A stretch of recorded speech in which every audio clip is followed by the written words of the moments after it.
Minimum wage thing is becoming a real political hot potato. We'll talk about it tonight. Good evening. Welcome to My State of Mind. I am Dan Yorke. It is great to have you along each and every weeknight, 7:30. We repeat at 11:30. And by the way, you can see this program online at www.wpri.com. And on the top, just click on the More button and comes down Dan Yorke State of Mind. Then you click on that and you watch any show you want. Yeah, so, don't fret if, you're doing something like watching the Olympics or something like that. I won't, spoiler alert, no, I won't do it to you. You cannot have the Olympics on 9 hours in front of Eastern Standard Time and enjoy. It's driving me crazy. At least the hockey gold, the men's, not the women's. The men's will be on Sunday. You don't have to worry about it. You can get up in the morning, have breakfast, and watch them win the gold. All right, let us get it. Mike Stenhouse is my guest today, the Rhode Island Center for Freedom and Prosperity. He's no stranger to my radio or television broadcasts, but he is here to respond to some of the assertions by our federal and now state officials about the minimum wage. And you'd be surprised at some of the data. Let's get to the rundown because it's a busy, busy day. This is excuse me. I'm sorry. That's very rude. I had an itch. Live television. What can I tell you? This is not funny. This is horrifying, and we need to be horrified as a community. This is part of that little minimum wage thing that I'm going to talk to you about, but I got to give you a little thought on it first. This is kind of funny. I think you're going to get a kick at it.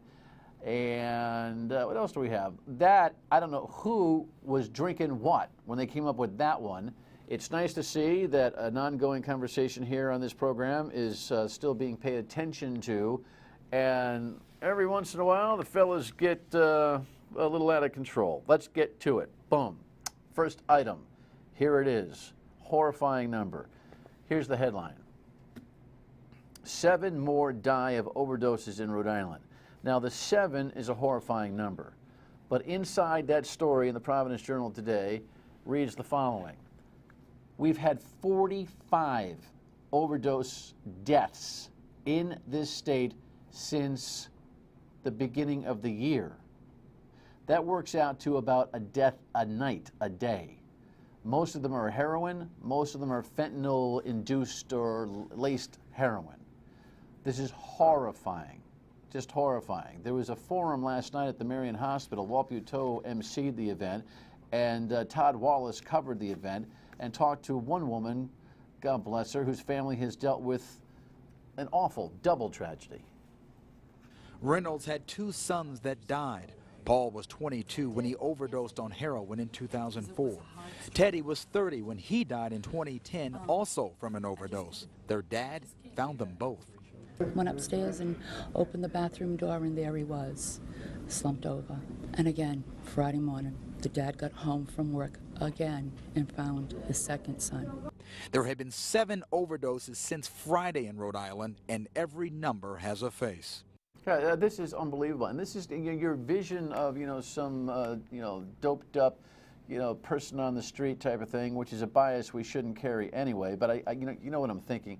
Look, there are people like you and me every day who get a little bit of Vicodin for a dental root canal or something, or a back problem, and all of a sudden that or Percocet or something along that line, all of a sudden you're wanting this stuff, and now you can't afford this stuff, or your script runs out. Now you're out on the street looking for a little fix, and there are a lot of people that are getting hurt that way and dying that way. And I don't know of any other cause of death with a number this high that would have people yawning other than drug overdosing. We as a community have got to get involved in this conversation in a big, big way. That number is incredible, incredible, and I promise you some further programs in the very near future on it. All right, second item here.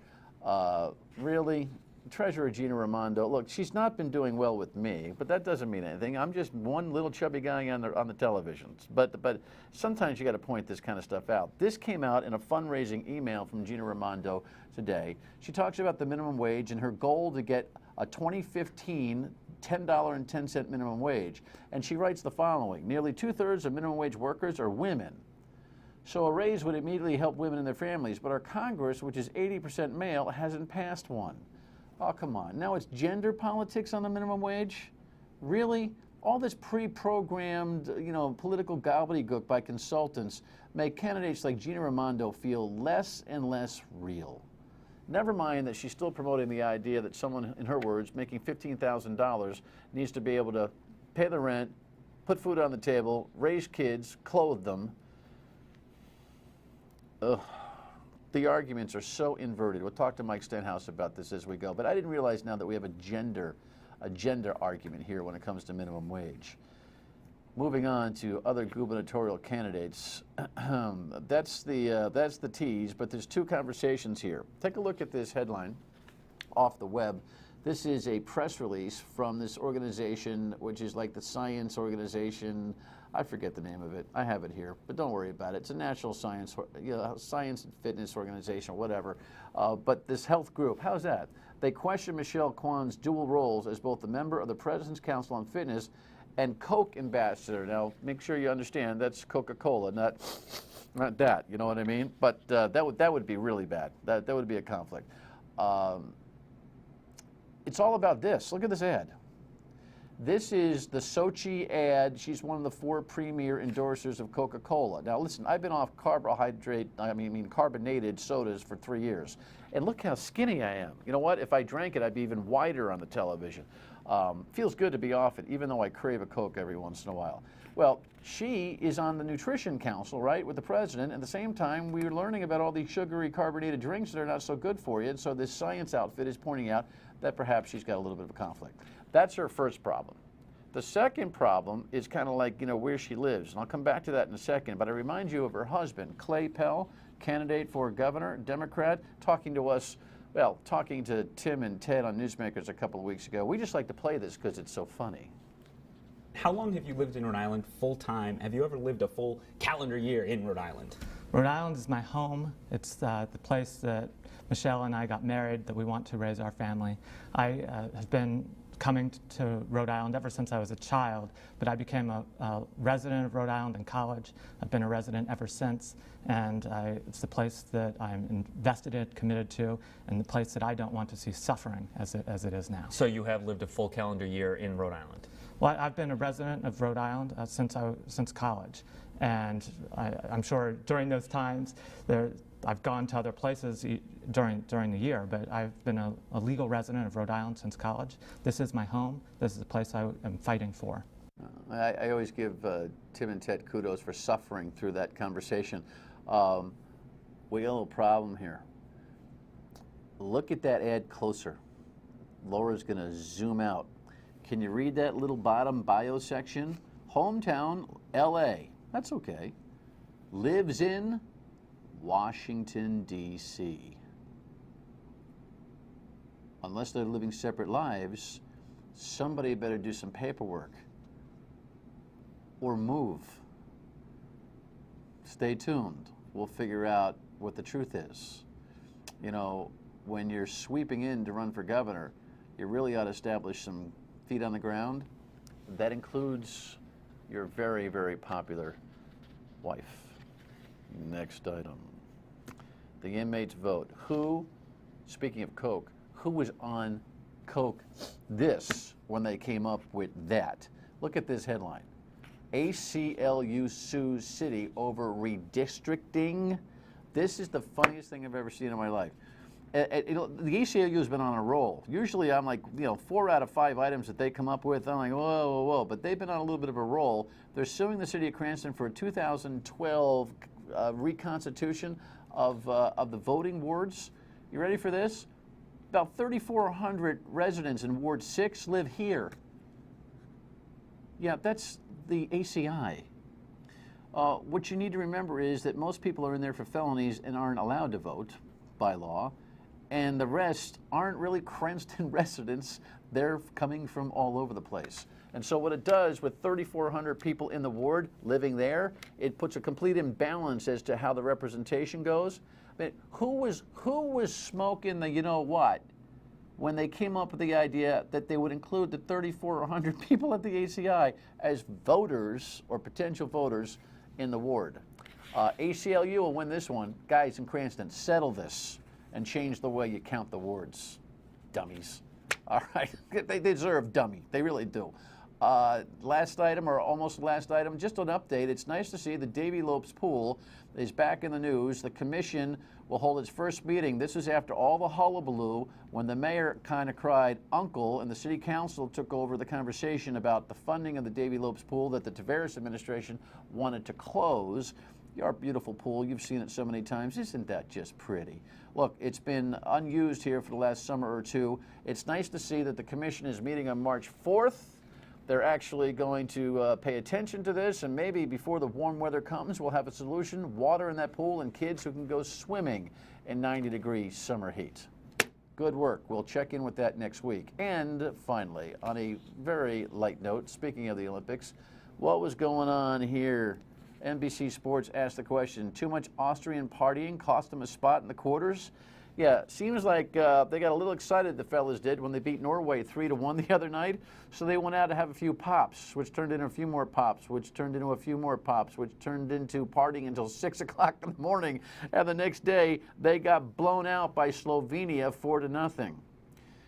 3 NHL players on that Austrian team let their country down. The coach called them out on it. The players said, it really didn't affect the way we played the next day.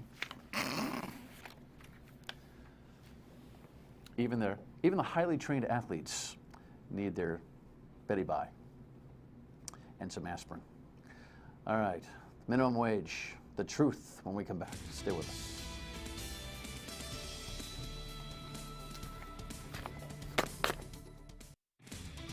The value of the minimum wage has declined steadily since 1968, and it's now about a third of what it used to be then. And the result of that is that you can be earning the lawful federal minimum wage, working full-time, and still have your family in poverty. And to raise it to 1010 is a significant difference. And we believe that by doing that, that will actually raise the entire economy. I got to tell you, there are a lot of people that disagree. Here's the headline on this week. Report higher minimum wage could cost jobs. The Congressional Budget Office in Washington projected maybe 500,000 jobs lost, in addition to some of the folks who obviously, if you're making more money, you'll be lifted out of some level of poverty, no doubt. Mike Stenhouse, former Major League pitcher, runs the Rhode Island Center for Freedom and Prosperity, is with us. By the way, before we start, I mean, if you were out to 6 o'clock in the morning boozing, do you think you'd be able to get up and pitch the next day? Or did that happen a couple of times? I remember a night the Montreal Expos flew in to play the Phillies, and all the starters went to Atlantic City all night. We got swept in a doubleheader at a pennant race, and our manager was not happy. Yeah. Well, there you go. There's a historical investigation waiting to happen. Good to see you, my friend. Same here, Dan. React. You know, the minimum wage and these platitudes you hear are some of the most misguided, maybe purposely disingenuous statements I've heard on almost any policy issue out there. Wait, slow down. That's a profound statement. Purposely disingenuous. Potentially. I mean, to say that economic consensus says that it creates jobs, that's absolutely not true. To say that, to imply that the Rhode Island economy would be better off because of it, that's absolutely not true. Now, whether they know that or not, I don't know. But and the main thing they do is they create this image that you've talked about of the poor, low-income family trying to support kids and their whole family expenses on minimum wage, when the data shows that's a very small percentage of the minimum wage worker population. Okay, so this is the thing. I will tell you. You know, I bring this up on the radio. I get emails sent to me with links to everything, and there's more stories that have links and data disputing the number of folks who are, you know, on the minimum wage. But you've done you've picked out from both your national foundational work and your local research some data that you think is absolutely hard and fast. And we don't need a big graphic for this. No. The number is very small in terms of those who are running their own households and earning the minimum wage, correct? Yeah, and the bottom line is, to a guy like Senator Whitehouse, the policy he's advocating for is probably going to hurt the very people that they claim they're trying to help. So to have a few people earn a marginally few more dollars at the expense of a few more people, more or less, I don't know, but other people who will be catastrophically lose their jobs And it will be low-income families and low-income workers who will lose these jobs that we project and the CBO projects. Now you've got to, now you can't just accept, what the false benefit they put out, but you also have to understand the real negative that comes along But with it. your data indicates what? It's in the mid-teens, the percentage of people who are actually running households and Sole income earners, whether you're married or as a single head of household, is only combined is only 14%. So what happens is most of these minimum wage increases are going to go to the other 86%. They're going to go to most because they are kids, because oftentimes it's a second income in a family. Most of these minimum wage raises are going to go to people who live in families with an average income of over $61,000. They're not going to go because there's not many of them. maybe because they're what? They're teenagers and kids and people under 25 years of age, students, that kind of thing. Yeah, they're living at home. They've got the largest part of minimum wage workers is what you expect. Young people living at home, trying to earn job as they get through school or transition out of school into a more better career. And they live in households that on average are $61,000. But inside that 14% seems to be fertile ground for constituents and/or winning elections. The idea that somebody said on the radio to me the other day, I think it was really kind of profound. He said, "This isn't solutions. This is Democratic branding. Promise these changes, and you earn votes. Delivery is a whole nother story. To move it to 10-10, which is the goal for the Fed's 2016, Gina Raimondo wants to do it for next year. Yeah, and that's why I said what I said up front, because in my view, Or she says she wants if to. if you're aware of the facts, and it's flat out pandering. It's trying to create this image that we're helping all poor people, when really it only helps very few, and it ends up hurting a whole bunch of other poor families as well.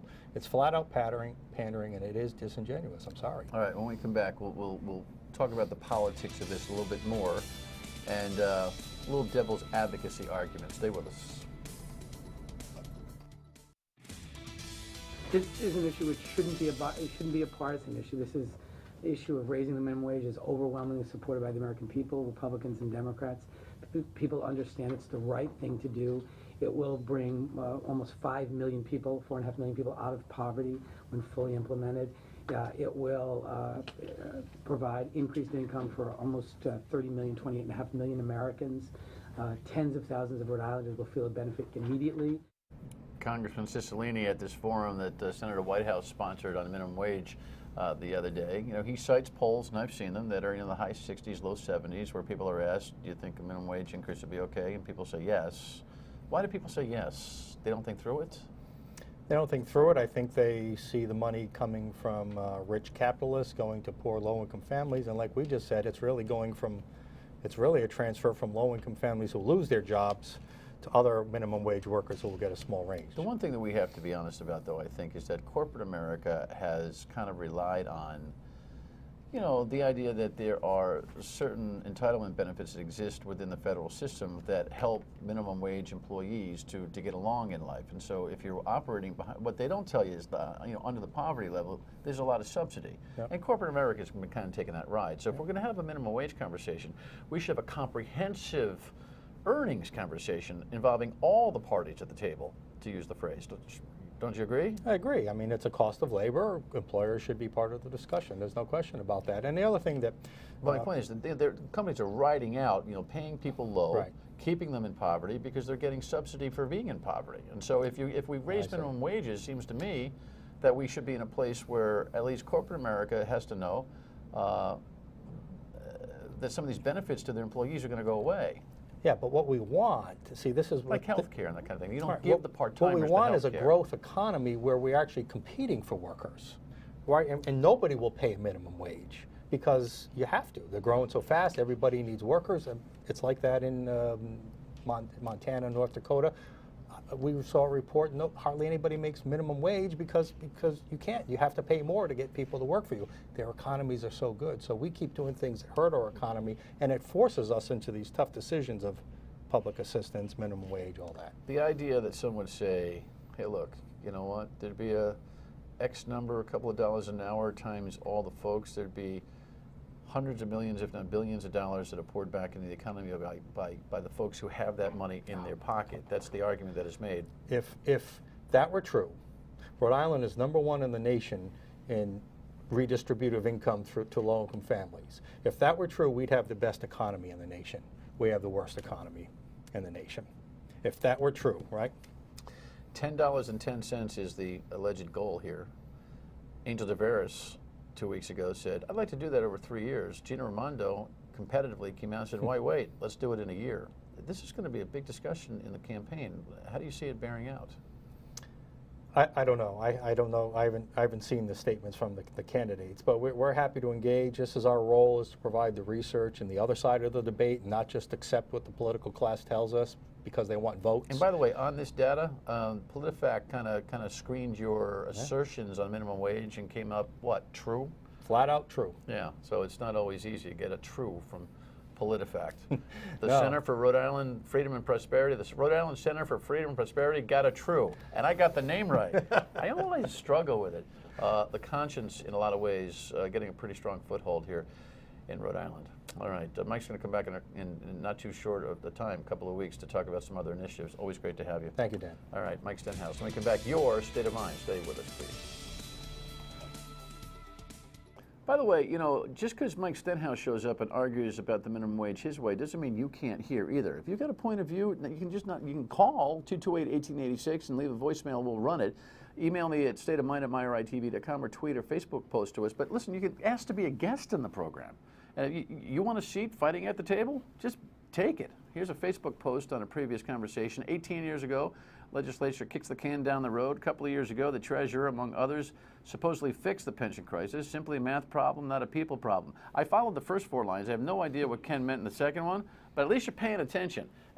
Listen, at the very least, with this pension story, please pay attention. It's the most complicated story we've got and the most important and the most expensive since 38 Studios. We'll see you tomorrow night drinking beer on My State of Mind. See ya.